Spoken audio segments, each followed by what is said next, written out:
ঘূর্ণিঝড় রেমালের কবলে পড়ে লক্ষ্মীপুরের রামগঞ্জে নিষ্পা নামে ৭ বছরের এক শিশুর মৃত্যু হয়েছে।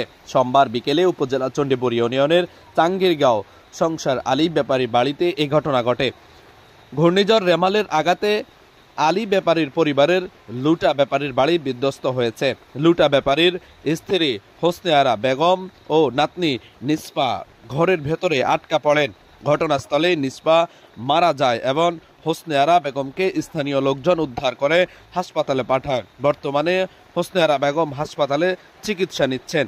ইউনিয়ন পরিষদের চেয়ারম্যান শামসুল ইসলাম সুমন চৌধুরী বিষয়টি নিশ্চিত করে বলেন, ঝড়ের কবলে পড়ে লুটা ব্যাপারীর বাড়ি ধসে পড়লে হোসনে আরা বেগম ও নিষ্পা নামের এক শিশু আটকা পড়েন।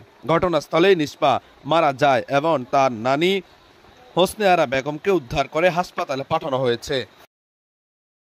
পারভেজ হোসাইন, আমার টিভি।